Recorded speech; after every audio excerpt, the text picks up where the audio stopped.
Hello, आप सभी का स्वागत है मेरे चैनल मिस्ट मानवा एक्सप्लेन पे। इससे पहले कि मैं इस एपिसोड को स्टार्ट करूं, मेरे कुछ क्वेश्चंस हैं जिनका आंसर आप कमेंट्स में दे सकते हैं कि मैंने जो अपने चैनल पे 2 सीरीज़ को कंटिन्यू करा है। First I seal the haven और सेकंड जो है वो है रिटर्न टू द प्लेयर। मैं ये पूछना चाहता हूँ, तो क्या मैं इन दोनों सीरीज़ को ही कंटिन्यू करूँ या कोई अलग नई सीरीज़ को कंटिन्यू करूँ? अगर आपको ये दोनों सीरीज़ ही अच्छी लग रही हो तो आप कमेंट में बता सकते हैं, जिस कारण मैं इन दोनों सीरीज़ को ही आसानी से कंटिन्यू कर सकता हूँ। पर अगर किसी भी पर्सन को मतलब ये सीरीज़ जम नहीं रही हो तो वो कमेंट कर सकता है और सजेस्ट भी कर सकता है कि कौन सी मानवा को मैं एक्सप्लेन करूँ। क्योंकि जो आई शैल सील द हेवन है उसके अभी तक सिर्फ 95 चैप्टर्स ही आए हैं, और जो हमारी जो रिटर्न टू द प्लेयर है उसके अराउंड 265 चैप्टर आ चुके हैं। तो आप अगर जैसा कहेंगे उसी हिसाब से मैं आगे की मानवा उसको एक्सप्लेन करूँगा। तो फिर हम स्टार्ट करते हैं अपना ये एपिसोड की स्टार्टिंग में हम मैंग को देखते हैं, जो उसी स्वॉर्ड को लेके अपनी केव के अंदर बैठा होता है। और पिछली बार जब उसे उस स्वॉर्ड से कट लग गया था तो उसकी जो स्पिरिचुअल एनर्जी होती है वो अपने आप ही उसके शरीर से निकलने लगती है। और फिर हम आज के एपिसोड में देखते हैं कि मैंग अपनी सांस को छोड़ते हुए कहता है कि अच्छा हुआ कि वो जो इंजरी थी वो ज़्यादा नहीं थी, वरना मैं तो यहीं पे मारा जाता। और बताता है कि ये जो स्वॉर्ड है ये जैसे ही किसी भी ह्यूमन को कट करेगी तो उसकी जो स्पिरिचुअल एनर्जी है वो अपने आप ही वहाँ से निकलने लगेगी, पर ये थोड़ी देर में अपने आप ही हील हो जाता है। जहाँ उसी स्वॉर्ड को देखते हुए कहता है कि ये तो बहुत ही अमेजिंग ट्रेजर है, बस मुझे अब बैटल में किसी को बस थोड़ा सा कट ही देना है, जिस कारण जो उसकी स्पिरिचुअल एनर्जी है वो अपने आप ही ख़त्म हो जाती है। और मुझे तो अपने मैजिक का यूज़ करने की भी ज़रूरत नहीं है, वो एनिमी अपने आप ही हार जाएगा। जहाँ वो उसके बाद उसे देखते हुए सोचने लगता है, हाँ अगर मेरे पास इसकी 2, 3 या 10 ऐसी शॉट होगी तो ये बहुत ज़्यादा ही इफ़ेक्टिव और बहुत ही अमेजिंग होगा। जिसके बाद वो अपने उसी मिरर में उस शॉट को रख देता है और सोचता है कि आखिर इसे क्लोन करने में मेरे कितने स्पिरिट स्टोन लगेंगे। जैसे ही वो उसी शॉट को उस मिरर पे रखता है, वो जो मिरर होता है वो उस शॉट को ऑब्जर्व कर लेता है। जिसके बाद जो मैंग होता है वो भी बहुत ही रोने लगता है और कहता है, ये कमीना मिरर, आखिर मैंने अपनी इतनी मेहनत से इस शॉट को लाया था और तुम इसे खा गए, तुम इसे जल्द से जल्द वापस निकालो। फिर वो अपना टेंशन को छोड़ते हुए कहता है कि शायद ये इसे क्लोन कर देगा। जिसके बाद वो उसी मिरर के ऊपर अपने जितने भी स्पिरिट स्टोन उस पाउच के अंदर से मिले होते हैं वो सभी रख देता है। और फिर वो परेशान होते हुए कहता है कि मैंने अभी 200 से भी ज़्यादा स्पिरिट स्टोन का यूज़ कर लिया है, लेकिन ये अभी तक क्लोन नहीं हुआ, आखिर ये कितना ही लालची है। जिसके बाद वो अपने और भी स्पिरिट स्टोन को डालते हुए परेशान हो रहा होता है। फिर अचानक से उस मिरर के अंदर से एक रिएक्शन होता है, जिस कारण वो भी बहुत खुश हो जाता है और कहता है, लगता है वो स्टार्ट हो गया। जैसे ही मैंग देखता है तो उसकी जो स्वॉर्ड होती है वो डबल हो चुकी होती है, जिन्हें उठाने के बाद वो भी सोचता है कि आखिर इस सेकेंड स्वॉर्ड को ही क्लोन करने में मेरे 2000 स्पिरिट स्टोन लग गए, ये तो बहुत ही ज़्यादा घाटे का सौदा है। जिसके बाद वो उसी पिल को लेता है जो कि उस स्केलेटन के कोर से उसे मिली होती है। जिसके बाद वो सारी टेंशन को छोड़ते हुए कहता है कि अब मुझे इसे ज़्यादा खा लेना चाहिए। और फिर वो उसे जैसे ही खाता है और कल्टीवेशन करने बैठ जाता है, जिस कारण जो उसकी बॉडी के आसपास कुछ कलरफुल रिंग्स बनने लगती है। और फिर वो अलग ही जगह टेलीपोर्ट हो जाता है, जहाँ में वही ड्रैगन को देखते हैं। जिसे देखने के बाद जो मैंग होता है वो भी बहुत ही ज़्यादा शौक हो जाता है और देखता है कि वो जो ड्रैगन है वो मैंग की तरफ ही घूर रहा होता है। जहाँ में उसके साइज दिखाते हैं वो बहुत ही ज़्यादा विशाल काय होता है, जहाँ वो कहता है कि मैं एक एंशियंट विंग ड्रैगन हूँ। फिर हमारा सीन शिफ्ट होता है वैंग तैंग पाई की तरफ, जो वो कहता है, क्या तुमने उसे फाइंड कर लिया? जिसके बाद उसी के जो चमचे होते हैं वो कहते हैं, सीनियर ब्रदर वैंग, हमने सीक्रेटली सभी डिसाइबल को चेक करा है, और यहाँ तक कि हमने सर्वेंट क्वार्टर के अंदर भी चेक करा है। यहाँ कम से कम 37 डिसाइबल्स हैं जो कि सेक्ट में उस वक्त नहीं थे। और बताता है कि जो 2 पीपल्स हैं वो बहुत ही ज़्यादा करीब थे ब्लैक माउंटेन की तरफ। जहाँ फिर वेंग तेंगपाई पूछता है कि आखिर वो कौन थे, जहाँ वो बताता है कि एक था हैंगजोंग और दूसरा था मेंगहाओ। जब वेंग तेंगपाई बोलता है हैंगजोंग वो भी ब्लैक माउंटेन के पास में था, और फिर वो सोचता है मेंगहाओ ये तो बहुत ही ज़्यादा फेमिलियर नेम लगता है। जिसके बाद वही चमचा बताता है कि ये मेंगहाओ वही पर्सन है जिसने ब्रदर लू को हर्ट करा था। जिसके बाद वेंग तेंगफाई को भी कुछ अपनी बॉडी के अंदर महसूस होता है और फिर वो अजीब सा फेस बनाते हुए कहता है तुम। फिर वो अपने हाथ में देखता है जहाँ पर वही ब्लड होता है जो कि उस ड्रैगन का होता है, जो कि वहाँ से हट रहा होता है। जिसके बाद वेंग तेंगफाई कहता है इनहेरिटेंस, और फिर अपने मुंह से ब्लड को फेंकने लगता है और कहता है कि मेरी इनहेरिटेंस वो तो कम्प्लीटली डिसअपियर हो गई है। जिसके बाद ऐसी हालत देखने के बाद वो चमचा भी कहता है सीनियर बता है। जिसके बाद वेंग तेंगफाई गुस्से में आकर कहता है कि तुम यहाँ से निकल जाओ। जहाँ हमें वेंग तेंगफाई को दिखाते हैं कि उसके मुंह से बहुत ज़्यादा ही ब्लड निकलने लगता है और फिर वो कुछ चीज़ को वहाँ से निकालते हुए कहता है कि भले ही मेरा कल्टीवेशन बेस डैमेज हो जाए, लेकिन मैं जानना चाहता हूँ कि आखिर वो बास्टर्ड है कौन। फिर वो उसके अंदर से कुछ करता है जिस कारण उस चीज़ के अंदर से भी कुछ गोल्डन एनर्जी निकलने लगती है और फिर वेंग तेंगफाई अपनी आंखों को बंद करते हुए कहने लगता है 1 2। यहाँ पर लगभग 9 क्यूआई है, अदर है वो मेंघाओ की है और हैंगजोंग, और आखिर ये दूसरी वाली किसकी है, जहाँ उसके अंदर ही उसे कुछ स्टार दिखते हैं, जहाँ एक रेड कलर का स्टार होता है। और फिर वो परेशान होने लगता है और कहता है कि मुझे देखना है कि आखिर वो है कौन।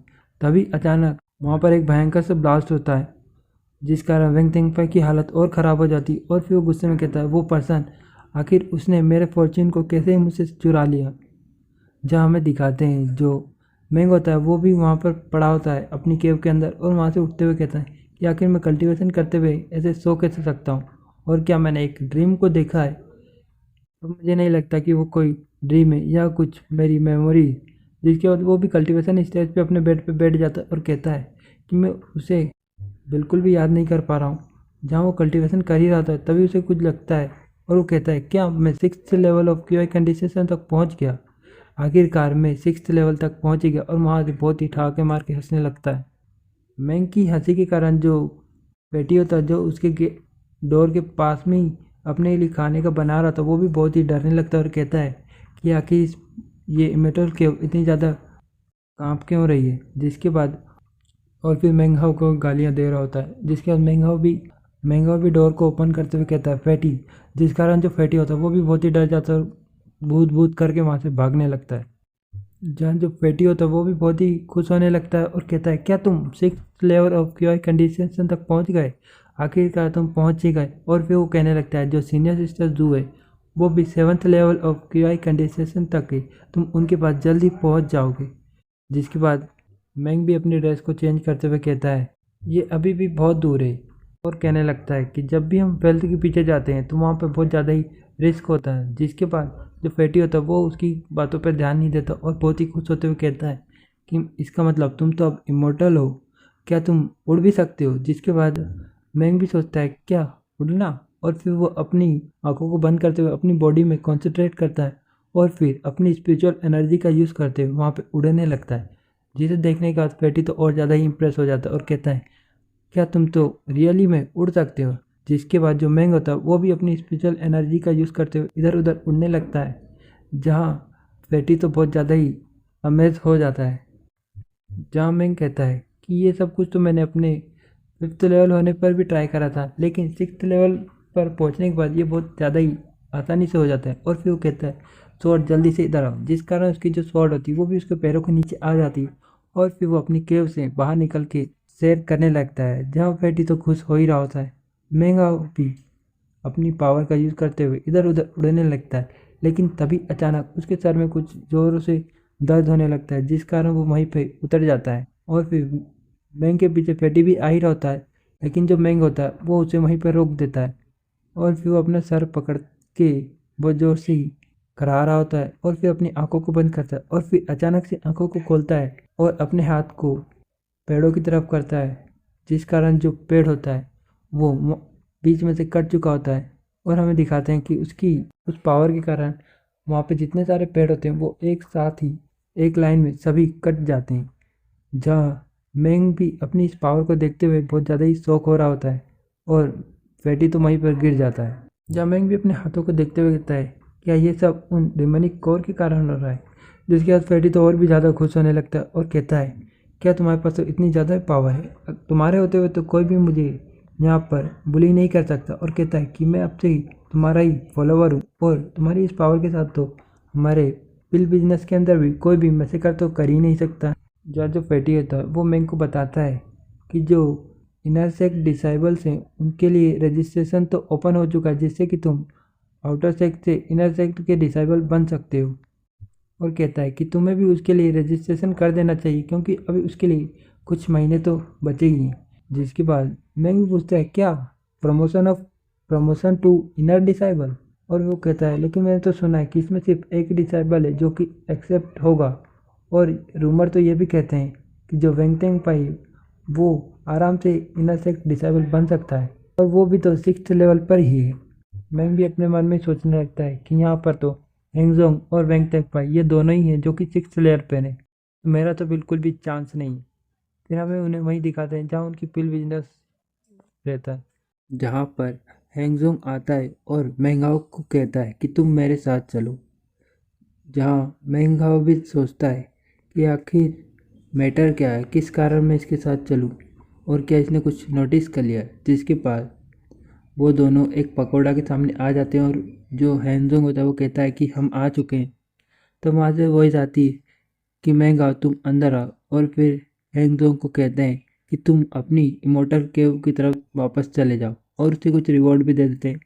जहाँ मैंग भी उसको देखता है, थोड़ा सा गुस्सा होता है, और फिर उस पकौड़ा के अंदर चले जाता है। तभी उसके गर्दन के पास में आके एक नीडल लगती है, जिस कारण उसका जो थोड़ा सा ब्लड होता है वो उस नीडल पे लग जाता है, और वो नीडल उसी मार्शल अंकल के पास चली जाती है। वो भी फिर उस ब्लड को टेस्ट करते हैं और कहते हैं कि इसमें तो कोई भी प्रीशियस मटेरियल्स का ट्रेस है ही नहीं। और फिर मैंग की जो पाउच होता है उसको भी ले लेते हैं और उसे भी चेक करने लगते हैं। जहाँ मैंग भी परेशान होते हुए कहता है मार्शल अंकल सेंगवान, आखिर आप क्या ढूंढ रहे हो। और अपने मन में सोचता है कि आखिर ये मुझे इतना टारगेट क्यों कर रहे हैं, और खुश होता है कि मैंने अपना जितना भी मटेरियल था वो फैटी के पास पहले ही छोड़ दिया है। जहाँ जो मार्शल अंकल होते हैं वो भी पूछते हैं कि आखिर तुम्हारा कल्टीवेशन बेस इतनी तेज़ी से कैसे बढ़ रहा है। जहाँ मैंग परेशान होते हुए कहता है कि मार्शल अंकल, एल्डर सिस्टर जू और ग्रैंड एल्डर ओयांग, इन्होंने ही मुझे बहुत सारी मेडिसिन पिल दी थी, जिस कारण मैं इतनी ज़्यादा तेज़ी से कल्टिवेट कर पा रहा हूँ। जहाँ फिर एक वॉइस आती है जो कहती है कि रिपोर्टिंग मार्शल अंकल, जो मैंगाओ की केव है वो एकदम खाली है। जहाँ वे हांजोंग को दिखाते हैं, जिसके बाद जो मार्शल अंकल होते हैं वो भी उन्हें कहते हैं कि अच्छा तुम जा सकते हो। जहाँ इतना बोलने के बाद मैंगाओ भी पूछता है मार्शल अंकल, तो उसको देखने के बाद भी वो कहते हैं कि ठीक है तुम भी यहाँ से निकल सकते हो। जहाँ मैंग भी उन्हें रिस्पेक्ट पे करके वहाँ से निकल जाता है, और फिर बहुत स्पीड में भागने लगता है। जहाँ वे उसी मार्शल अंकल को दिखाते हैं, जहाँ वो सोचता है क्या मैंने कुछ मिस कर दिया, और फिर अचानक से परेशान होने लगता है और कहता है कि इसके ब्लड के अंदर तो बहुत सारे लो लेवल के डेमोनिक कोर का ऑरा है, और आखिर ये मैंने नोटिस क्यों नहीं करा। और कहता है कि ये तो ऑब्वियस है, जब ब्लड ड्राई हो गया तब मुझे पता चला कि इसके ब्लड के अंदर बहुत ज़्यादा ही लो लेवल के डेमोनिक कोर का ऑरा है, और आखिर उसे इतने सारे डेमोनिक कोर मिले कैसे। और बहुत ही गुस्सा होने लगता है और कहता है कि मैंगाओ, इसके पास पक्का ही कुछ सीक्रेट्स होंगे। जहाँ में मैंग को दिखाते हैं जो लगातार भाग रहा था, तभी उसे पेड़ के पीछे से पैटी दिखता है।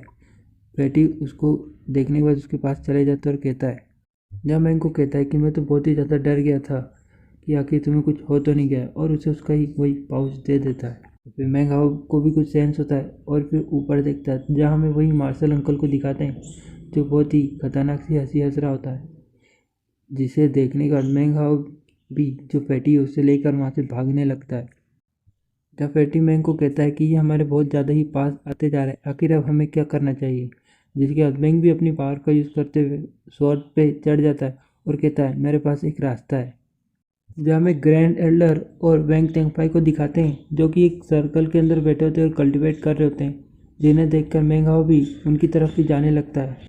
जिसे देखने के बाद जो सेंगवान होता है वो भी बहुत ही गुस्सा होने लगता है और कहता है डैम इट, आखिर ये कमीना उस तरफ क्यों जा रहा है। जहाँ हमें मैंगाओ को भी दिखाते हैं जो लगातार उसकी तरफ जा रहा होता है, और उस बैरियर से क्रॉस हो ही जाता है और कहता है कि मुझे भी यहाँ पर साइन अप करना है। और जब वो उस बैरियर के अंदर आ जाता है तो जो सेंगवान है वो उसी बैरियर के बाहर रह जाता है। जिसके बाद वो कहता है कि मुझे भी यहाँ पर साइन अप करना है। जहाँ वही ग्रैंड एल्डर मैंग को रूल्स बताते हैं कि अगर तुमने एक बार इस अरीना में साइन कर दिया तो तुम वापस नहीं जा सकते, और इसमें 2 ट्रायल्स है जो कि 2 दिनों में होने वाले हैं। तभी मेंगाओ के कंधे पर एक का हाथ आता है जो वही सेंगवान होता है, और वो कहता है कि मेंगाओ, तुम्हें अपना ख्याल रखना चाहिए। जहाँ फैटी उसको देखने के बाद कहता है कि आखिरकार मैं इससे बच गया, और कहता है कि आखिरकार मैं बच ही गया। जिसके बाद मैंग भी बैंगटेंग पाई की तरफ देखता है जो कि उसी टाइम कल्टीवेट कर ही रहा होता है, और फिर वो कहता है कि मुझे साइन अप करना ही है। और तभी पीछे से भी आवाज़ आती है कि मुझे भी यहाँ पर साइन अप करना है। जिसके बाद हम सबको दिखाते हैं कि वो होता है हानजोंग और उसके 3-4 चेले चपेटे, जो सब कहते हैं कि हाँ, हम सभी को यहाँ पर ज्वाइन करना है। जहाँ ग्रैंड एल्डर बोलते हैं कि तुम सभी को इस अरीना के अंदर ही रुकना होगा। फिर हमारा सीन शिफ्ट होता है 2 दिनों के बाद, जहाँ पर जो एल्डर होते हैं वो सभी को देखने लगते हैं और अपनी एनर्जी को रिलीज़ कर ही रहते हैं, और अपने हाथ में कुछ जेट स्लिप्स को लाते हैं जिसके अंदर नंबर लिखे होते हैं, और वो सभी पार्टिसिपेंट्स को दे देते हैं। जहाँ हमें दिखाते हैं जो मैंग है उसका जो नंबर है वो 4 नंबर आया होता है। और जिसके बाद ग्रैंड एल्डर बताते हैं कि जो भी बंदा इस अरीना में पार्टिसिपेट कर रहा है वो बैटल स्टार्ट होने से पहले ही हार नहीं मान सकता, और इसमें लाइफ एंड डेथ, और बताते हैं कि आप इसमें अपने अपोनेंट की लाइफ को भी ले सकते हैं, क्योंकि ये कंपटीशन है जिससे कि आप इनर सेक्ट के अंदर प्रमोट हो जाएंगे। और कहते हैं कि जो पहला राउंड है वो नंबर 1 एंड नंबर 8 के बीच में होता है। जहाँ हमें दिखाते हैं जो नंबर 1 होता है वो होता है वैंग तेंगपाई, और दूसरा बंदा उसे देखने के बाद अरीना के ऊपर चढ़ जाता है और वहाँ पर ही बहुत घबराने लगता है। जिसके बाद जो ग्रैंड रिटल होते हैं वो कहते हैं कि ये जो मैच है वो स्टार्ट हो चुका है। पर तभी अचानक जो दूसरा अपोनेंट होता है वो अपने हाथ जोड़ के कहता है, एल्डर ब्रदर वैंग। इतना कहता ही है कि वैंग तेंगपाई अपनी पावर का प्रेशर रिलीज करता है, जिस कारण वो भी बहुत घबराने लगता है और कहता है कि मैं अपनी हार मानता हूँ। वहाँ से भाग जाता है। जहाँ एल्डर कहते हैं कि सेकेंड राउंड को स्टार्ट करें, जो होता है नंबर 2 एंड नंबर 7 पे। जो नंबर 2 होता है वो फैटी का होता है, और उसका अपोनेंट उसको देखने के बाद कहता है कि मैं तुम्हें यहीं पर मार डालूंगा। जिसके बाद मैंग भी फैटी के पास आता है और कहता है कि बस तुम्हें वहाँ पर जाना है और स्टेज पर जाकर अपनी हार को एडमिट कर लेना। इतना सुनने के बाद मैंग उसे धक्का देता है और वो सीधा अरेना में जाकर गिरता है। जिसके बाद एल्डर कहते हैं कि इस मैच को स्टार्ट करो। उसका जो अपोनेंट होता है वो अपने हाथ में शॉट को एनर्जी से चार्ज कर लेता है। जहाँ फैटी वहीं पड़े पड़े कहता है कि मैं अपनी हार को मानता हूँ, और जो उसका अपोनेंट होता है वो अपनी शॉट को एकदम फैटी के फेस के सामने ले आता है। उसे बस मारने ही वाला होता है। मैंगाओ भी उसे देखने के बाद चिल्लाता है फैटी, पर तभी अचानक से उसके फेस के सामने कुछ एनर्जी आ जाती है, जिस कारण उसकी जो शॉट होती है वो डिफ्लेक्ट हो जाती है। जहाँ हमें दिखाते हैं वो एनर्जी होती है एल्डर की। जब वो कहते हैं कि थर्ड राउंड स्टार्ट हो रहा है नंबर 3 एंड नंबर 6 में, तो स्टार्ट करें। जहाँ उस हमले के कारण जो फैटी होता है वो तो बहुत ही ज़्यादा घबरा ही जाता है और कहता है कि मैं तो लगभग मर ही गया था। जहाँ मैंग भी सेंगवान की तरफ देखने के बाद बहुत ही गुस्सा हो जाता है। नेक्स्ट राउंड के अंदर हमें दिखाते हैं हैंजोंग और दूसरा डिसाइबल होता है जो फाइट कर रहे होते हैं। उसका जो अपोनेंट होता है वो वहीं पे हार मान जाता है। फिर एल्डर कहते हैं कि नंबर 4 और नंबर 5। फिर हमें दिखाते हैं मैंग जब अरीना की तरफ जा रहा होता है तभी हैंजोंग उसके पास से निकलता है और कहता है कि तुमने मार्शल अंकल सेंगवान को ऑफेंड करा है तो तुम दोनों ही पक्का मारे जाओ। इतना सुनने के बाद मैंग भी पीछे पलट के कहता है कि तुम नीचे मत जाओ, अगला राउंड तुम्हारा और मेरा ही होगा, तो हम देखेंगे कौन जीतगा। जिसके बाद हैंजोंग भी पीछे देखता है, वापस अपने अरीना से नीचे उतर जाता है और फिर थोड़ी सी स्माइल करने लगता है। जहाँ हमें उन दोनों का एक कूल सा पिनर दिखाते हैं। जिसके बाद उसका जो अपोनेंट होता है वो अपनी एनर्जी को फुल चार्ज करता है, जिस कारण उसकी जो ड्रेस होती है वो भी फटने लगती है और उसकी बहुत ज़्यादा ही मसल्स आने लगते हैं। और फिर जो और कहता है कि यहाँ पर ब्रदर हैंजोंग को कुछ भी एक्ट करने की ज़रूरत नहीं है, ये तो पक्का ही मारा जाएगा, वो भी मेरे हाथों। जहाँ एल्डर भी कहते हैं कि इस फाइट को स्टार्ट करो, तभी वो अपने हाथ में एक एक्स को ले आता है और उसके ऊपर अटैक करने जा रहा होता है। तभी जो मैंग होता है वो भी अपनी शॉट को कंट्रोल करते हुए उसके पास भेज देता और कहता है एक्सप्लोड, जिस कारण वहाँ पर एक बहुत ही खतरनाक सा धमाका होता है। जिसे देखने के बाद मैंग तो सोचता है कि शायद वो पक्का ही मारा गया होगा, पर तभी वहाँ पर इतना धूल हो जाती है जिस कारण हमें कुछ दिखता नहीं। फिर हम एक पैर को दिखाते हैं जहाँ उसी अपोनेंट को दिखाते हैं जहाँ उसे कुछ भी ज़्यादा असर नहीं हुआ होता है, बस उसके थोड़े से कपड़े फट चुके होते हैं। और फिर वो अपनी पूरी पावर का यूज़ करते हुए उस एक्स को मैंगाओ की तरफ अटैक कर देता है और कहता है कि तुम पक्का मारे जाओगे। फिर वो जैसे ही अटैक करता है पूरे अरीना के अंदर एक बड़ा सा धमाका होता है। फिर हमें उसकी एक्स को दिखाते हैं जो कि ज़मीन के नीचे धंस चुकी होती है और उसके ऊपर हमें हाथ दिखाते हैं मैंगाओ का जो कि अपनी एनर्जी का यूज़ करते हुए उसे वहीं पर रखा होता है। फिर उसका जो अपोनेंट होता है वो अपनी एक्स को वापस निकालने के लिए अपनी पूरी पावर का यूज़ कर रहा होता है, लेकिन वो फिर भी उसे खींच नहीं पाता। जिसके बाद मैंग उसे कहता है यह बिल्कुल भी मैटर नहीं करता, भले उन्होंने तुम्हें एक मैजिक आइटम को दिया है। जब बाकी जितने भी डिसाइबल्स होते हैं जो अरीना के नीचे खड़े होते हैं वो कहते हैं कि सभी स्काई की तरफ देखो, जहाँ उसका अपोनेंट भी ऊपर देखता है जहाँ उसे 4 स्वॉर्ड्स दिखती हैं।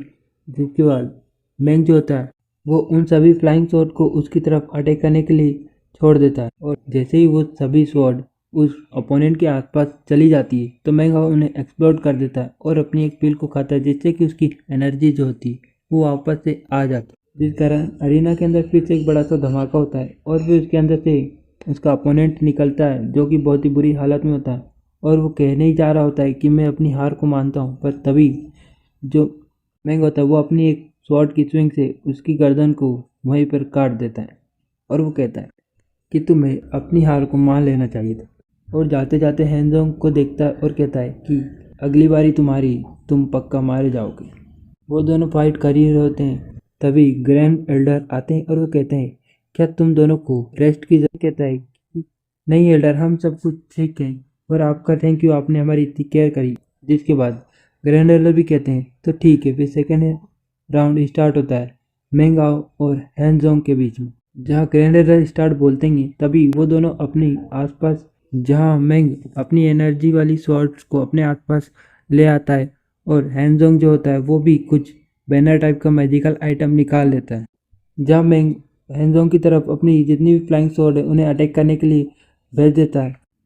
पर हैंजोंग का जो बैनर होता है वो उसकी सारी स्वॉर्ड्स को वहीं पर डिफ्लेक्ट कर देता है और कुछ कुछ को तो तोड़ भी देता है और मेंग की तरफ उस बैनर से अटैक कर देता है, जिस कारण मेंग भी पीछे की तरफ जाने लगता है और कहता है कि मुझे इसके पास बिल्कुल भी नहीं जाना है। और फिर अपने हाथ में फायर को लाता है और अपनी फ्लेमिंग सरपेंट स्किल का यूज़ करते हुए उसकी तरफ उससे अटैक कर देता है, जिसे देखने के बाद हैंजोंग कहता है ये यूजलेस सी फ्लेम सरपेंट टेक्निक, और फिर समनिंग जुत्सु का यूज़ करते हुए वहाँ पर एक रॉक गोलम को ले आता है जो कि मेंग की उस सरपेंट स्किल को एकदम कागज़ की तरह तोड़ रहा होता है। और हैंजोंग अपने दोनों बैनर और उस रॉक गोलम को दोनों को मेंग की तरफ अटैक के लिए भेज देता है और फिर पीछे रहकर कहता है 5 रेडियंस आर्ट, जहाँ उसके कारण 2 बड़े से फिगर तैयार होते हैं, एक ब्लू और एक पर्पल। जिसके बाद मेंग भी उसकी तरफ देखता है और अपनी पिल्स को खाता है और ढेर सारी स्वॉर्ड्स को कंट्रोल करते हुए उसकी तरफ अटैक के लिए भेज देता है और कहता है रोटेट, जिस कारण जो हैंजोंग का जो अटैक होता है वो सब डिस्ट्रॉय हो जाता है। हैंजोंग भी फ्लेमिंग सरपेंट स्किल का यूज़ करते हुए उसकी तरफ अटैक कर देता है, जिसमें एक होता है फ्लेमिंग सरपेंट और एक होता है थंडर सरपेंट। आधे रास्ते में मर्ज होते हुए मैंग की तरफ अटैक करने के लिए आ ही रहे होते हैं तभी मैंग भी अपनी पावर का यूज़ करते हुए एक कोई पर्पल स्लैश अटैक कर देता है, जिस कारण उसका जो अटैक होता है वो वहीं पर डिस्ट्रॉय हो जाता है और वहाँ पर एक बहुत तेजी धमाका होता है, जिस कारण मैंग भी पीछे की तरफ घसीटता हुआ जाता है और फिर अपनी पिल्स को फिर खाता है और कहता है स्वॉर्ड्स अपीयर, जिस कारण हमें उसके पीछे ढेर सारी स्वॉर्ड्स को दिखाते हैं, जहाँ हैंजोंग उस ब्लास्ट के कारण बहुत ज़्यादा इंजर्ड होता है और कुछ रिकवर होता ही है। तभी वो मैंग की तरफ देखता है और कहता है कि आखिर इसके पास इतनी सारी फ्लाइंग स्वॉर्ड कर क्या रही है। जिसके बाद मैंग भी उसकी तरफ देखते हुए कहता है तुम्हें ये जानने की बिल्कुल भी ज़रूरत नहीं है और उसकी अपनी सभी स्वॉर्ड को अटैक के लिए भेज देता है। फिर सीधा हैंजोंग की तरफ ही जा रही होती है। हैंजोंग का क्या हुआ, क्या वो मर गया या बच गया, ये तो हमें पता चलेगा इसके नेक्स्ट एपिसोड में। और मैं अपनी तरफ से पूरी कोशिश करूँगा कि मैं एक जल्द से जल्द इसका जो नेक्स्ट पार्ट है उसको लेके आऊँ।